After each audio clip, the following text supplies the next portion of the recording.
இந்த D extinction அப்படிங்கிறது என்ன அப்படின்னா, ஏற்கனவே நம்மளுடைய பூமியில நிறைய உயிரினங்கள் வாழ்ந்து இன்னைக்கு இல்லாம போயிருக்கு. அப்படி இல்லாம போன உயிரினங்கள், மிருகங்களை இன்னைக்கு நம்மளுடைய என்விரான்மெண்டலுக்கு ஏதோ ஒரு விதத்துல ஹெல்ப்ஃபுல்லா இருக்கும் அப்படின்னு கருதப்படக்கூடிய மிருகங்கள், உயிரினங்களை திரும்பவும் உயிர்ப்பித்து கொண்டு வர்றது. அப்படி உயிர்ப்பித்து கொண்டு வருவோம் அப்படின்னு சொல்லி இந்த கொலோசல் பயோசைன்ஸ் நிறுவனத்துடைய லிஸ்ட்ல ஆல்ரெடி நிறைய மிருகங்கள் இருந்துட்டு இருக்கு.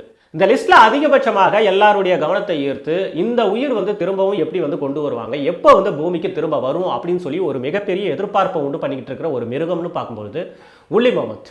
இந்த உல்லி மமத்தை திரும்பவும் நம்ம ஜெனட்டிக்கலி மாடிஃபை பண்ணி உயிரோட கொண்டு வர முடியும் அப்படிங்கிறத டெஸ்ட் பண்ற விதத்திலையும் நிரூபிக்கிற விதத்திலையும் முதல்ல இவங்க ஒரு எலி மைஸ் எடுத்து உல்லி மைஸ் உருவாக்கி காமிச்சிருந்தாங்க. இந்த உல்லி மமத் அப்படிங்கிற இந்த மிருகம் இந்த பூமியிலிருந்து கிட்டத்தட்ட ஒரு 5000-6000 வருஷத்துக்கு முன்னாடி கம்ப்ளீட்டா அழிஞ்சு போயிருக்கு. ஸோ ரொம்ப விரைவில் இந்த மாமத்ஸ் உருவாக்கப்பட்டு உயிர்ப்பிக்கப்பட்டு இந்த பூமியிலே ரீஸ்டோர் பண்ணப்படும் அப்படின்னு சொல்லி இந்த நிர்வாகம் தெரிவிச்சிருக்காங்க.